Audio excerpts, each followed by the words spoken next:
Hey everyone, in today's lecture we're going to be talking about test-taking techniques. And I normally give this to a class about a week or two prior to midterm exams, just to kind of ease everyone's fears around the exam itself. So one of my past students is Isabel here, and she was an art student. She always decorated her exams and such.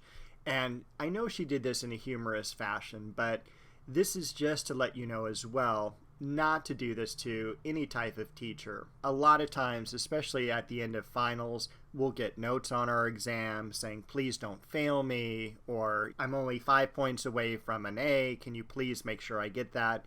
No. The idea of taking an exam is to do the best that you can, and all those extra little elements that are added on to the exam aren't going to sway us to passing you. It's actually going to sway us the other way. So you want to make sure that, you just keep your exam exactly what it is, as an exam. What's important is to prepare rather than to procrastinate. It is true what they say, practice makes perfect, but in our case, it's all about studying makes perfect. And what we want to do is we kind of want to think along the lines of an athlete or an actor. And that's why I put the initials TLA up there. So we think like an athlete. When you go to a baseball game and we start at 7:05 p.m., let's say, that athlete didn't get to the baseball field at 7 or 6:30. Most likely he's been there since noon or 1 or 2, taking batting practice, working out, eating, hearing inspirational speeches from his coach, watching tape, all sorts of things to prepare for the game just that night. And it's the same thing in the theater when you have an actor. He just didn't get the job earlier that day. He's been working for weeks and months perfecting that role. So we too want to kind of prepare in that way, study over a longer period of time. So practice, prepare, and rehearse for the exam, because exams, just by the way that the name is, lets us know that these are a very big portion of our grade. My favorite golfer was Arnold Palmer, and a reporter once asked him after a round of golf, "Man, you are sure pretty lucky out there today." And Arnold Palmer, without even missing a beat, responded back and said, "You know what's funny? The more I practice, the luckier I seem to get." And I think that's really true, again, when we compare it to taking an exam. It's no surprise that the students who studied the most tended to get the best grades. Now, it's really normal for students to have a certain amount of test anxiety, but we have to make sure that we don't have paralyzing amounts of it. So how should you deal with test anxiety? Well, first of all, come in with a positive attitude. I can't tell you how many people come in and they're scared of taking this test, and it's just a packet of paper. That test should be scared of you. Make sure to get plenty of sleep the night before the exam. Don't study all night and then, take a quick nap and then come take the exam. You want to make sure you get that 7 to 8 hours of sleep. Be careful on the caffeine consumption. A cup of coffee is fine, but not like 2 or 3 of those monster drinks or anything like that. Especially as you get toward finals, you'll generally have schools that have their all-night study sessions. Stay away from those. You really just want to go about your normal day, make sure you've studied, get plenty of sleep the night before, and you'll do just fine. Also, the night before the exam is not the night to try sushi or any new cuisine for the first time. You want to stick with as much of your normal schedule as possible. And the main thing is not to panic, because panicking upsets the brain waves and makes recall difficult. It's kind of like when we do public speaking and you know the material and then you get up in front of everyone and it's just like you draw a blank and you can't think of what to say, which is why we carry those 3x5 cards with us. Well, it's because the brain waves are just going wild. Now these beta waves here that you see in the illustration kind of have a pretty standard peak and trough. But what happens when our brain starts to panic? We start to get brain waves that reach well above these lines and well below them. But the problem is, where our recall is the nearest the center within that standard deviation. And so here, this is where we can do all our recall. Whatever our brain is going over here, above the line or below the line, we're not going to be able to recall. That's why even though you've studied, you know the material, but you start to panic and you just can't think of the material. You can't bring it back up in your brain. So always take some deep breaths before the exam, calm yourself down, and do your best job. So prior to the exam, you should, of course, review the chapters that the exam is going to cover. Review any lecture notes you may have taken in the class. Review any study guides or handouts that the teacher provided, any supplemental material you want to go through. You can create and practice with flashcards. I know for a lot of my classes, the students cut up my study guides. I usually have vocabulary and then imagery, and they usually cut up the images, put one image per flashcard, and then on the back of that card, they write down things about that particular artwork. Maybe it's in linear perspective, or it has radial balance, things like that. Now, some people also work well in study groups. Personally, I don't, but if that helps you at all, definitely work in study groups. Now, this is what's really scary. This is our forgetting curve. And you can see kind of like back here on day one, you've just had a lecture, you know 100% of it because you've just heard it, but a week later, you've forgotten 80% of it. And usually by the time you have an exam, you've forgotten about 90% of it. So in order to prevent this type of memory decline, you have to study for exams over longer periods of time rather than learning the material the night before. And by slowing down that forgetting curve, we can see that it definitely happens when we study multiple times. So we have the different repetitions. Let's say our first day, 7th day, a month out, 3 months out, and we've got this material now ingrained in our brain and we can recall it a lot quicker. So we need some test equipment.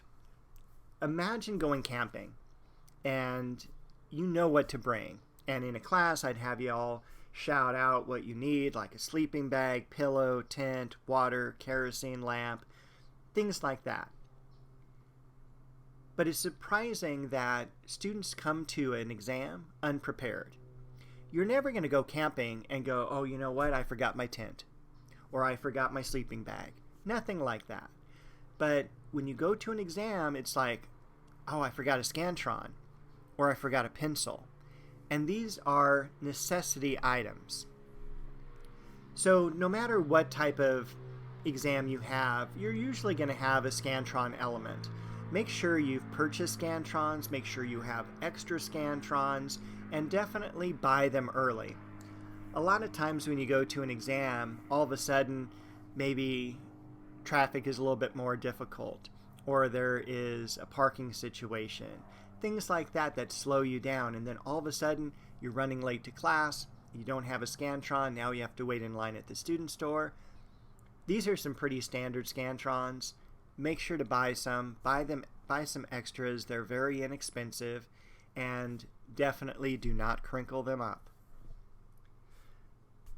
Bring extra pens, pencils, and erasers. Maybe you have a special pen or pencil that has like good luck powers, like almost like Harry Potter's wand, and have that with you all the time. Make sure to bring water to an exam. You know, you can just imagine sitting there taking the exam and then like, oh man, I'm thirsty. That all of a sudden takes your attention rather than the exam itself. And I always joke around, you can bring a religious text to my exams if that will help you. Now, strategies for multiple choice exams.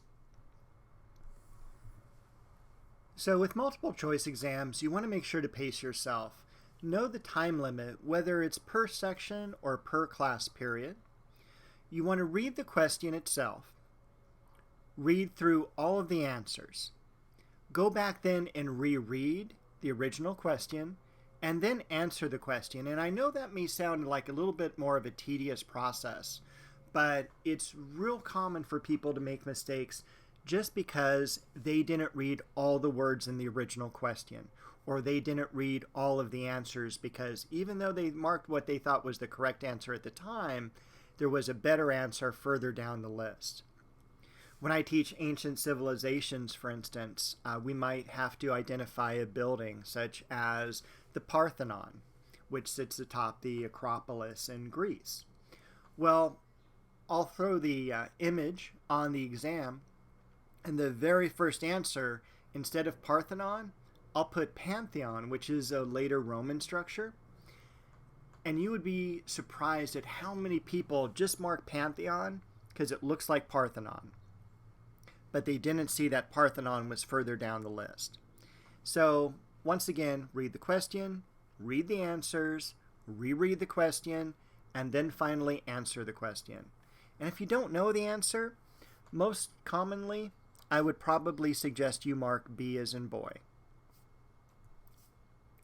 Now, it's okay for me, for my students, to write on the exam. Now, I know we're doing everything virtually right now, but if we were in class and you would have a packet, I like to use the packet as a scratch sheet. Now, sometimes teachers want to reuse the exams and don't want you writing on them, and I understand that.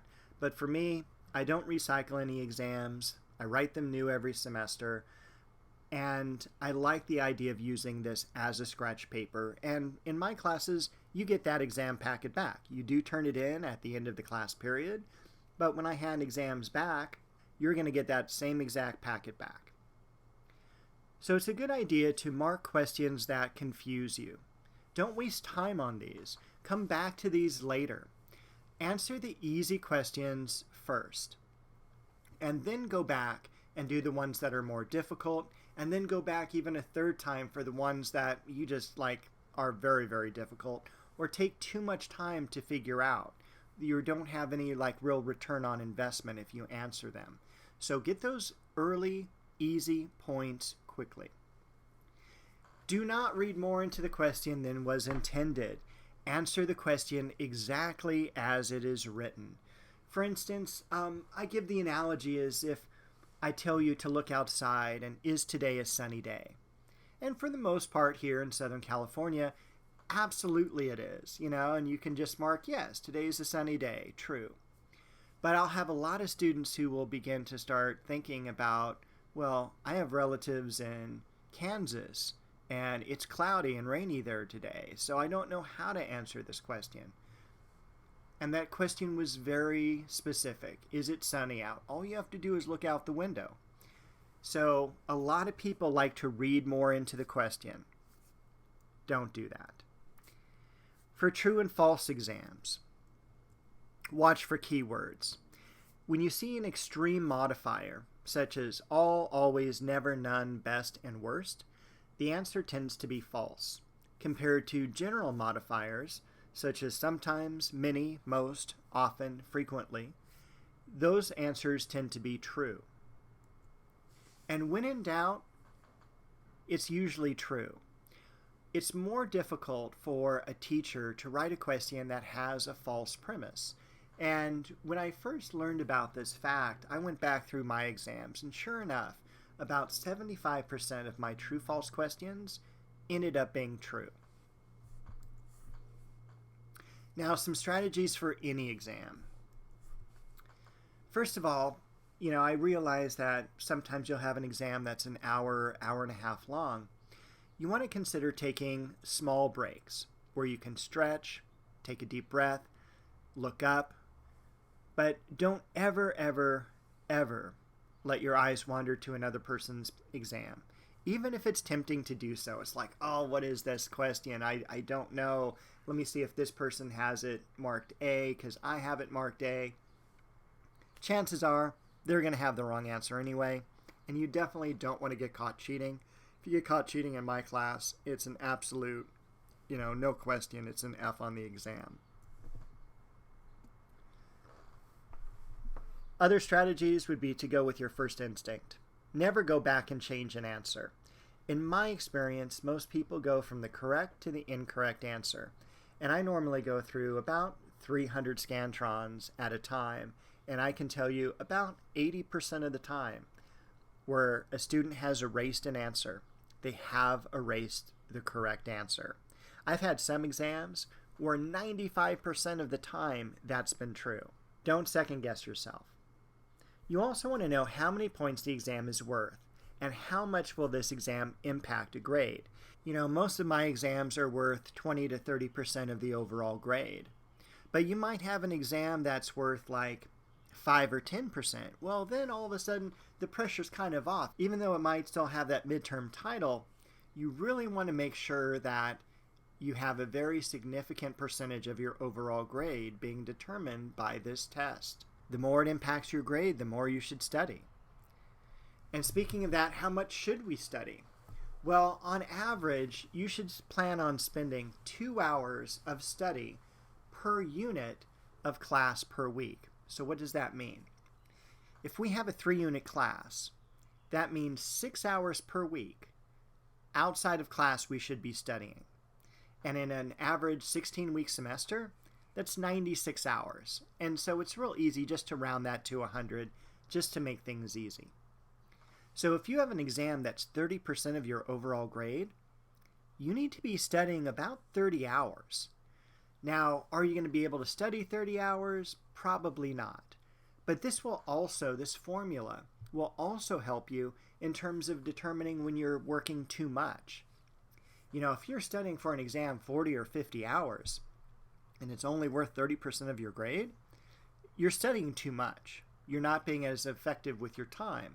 And the same thing with projects. If you have about 100 hours outside of class, and you have a project that's worth 5% of your grade, you should only be spending 5 hours on it. And if you're spending more, you're wasting your time. There's something wrong in the process. So you always want to make sure you know how much of a percentage that this is going to contribute to the overall grade in the course. After the exam, so you've taken the exam, what do you do next? Most people just take the exam, they throw it in their backpack, and they move on, and that's fine. But in order to really be that exceptional student, you want to take some time to recap the exam. How did you do? What could you have done to better prepare? And of course, remember that experience counts. You, being possibly a freshman in college, are going to have a totally different experience than someone who is a senior in college, who has had 4 years of taking midterms and finals and knowing the pressure. Just know that early on, you're going to continue to build your experience of taking exams, and you will do better as you continue on in school. What happens if there's a mistake on your exam score? First of all, many of us that are college professors don't just have 30 students or 60 students. We have hundreds and hundreds of students. I've had as many as 650 students in one semester. Can you imagine if even I only was able to be 99% correct on putting in exam scores? That still means I'd have at least 6 or 7 students that got the wrong score. So always make sure that no matter how you did on the exam, you always come back to class and pick up your exams. That way you know that the correct score was truly posted to the gradebook. Gradebooks also might have 5 or 7 or even 10 people with the same last name, and all of a sudden you're plugging in a score to what you think is the correct name, and it's actually the person underneath that is where you should have been adding that score to. So always come back, pick up your exam, make sure that it is the correct grade that you have in the gradebook. If there is a mistake, bring it to the teacher's attention at the end of the class time. Always be nice to that teacher. It's true that you're going to catch more flies with honey than you are with vinegar. If you come up to a teacher with attitude saying, "You made a mistake on my exam," they're just already going to take the defensive. Keep in mind that most mistakes are simply mathematical errors, or they could be from really old Scantron machines. I know the Scantron machine that I use is from the 1960s. I mean, it was alive before I was alive. Things like that can happen. always come up, hey, teacher, can you explain to me why I got this grade? Or I think there may be a mistake. Can you help me? And when you approach it that way, I mean, obviously we're teachers, we want to help you, and that's what we're going to do. So this is going to end my little tutorial on test taking techniques. I hope you found some of the material helpful, and good luck on your next exam.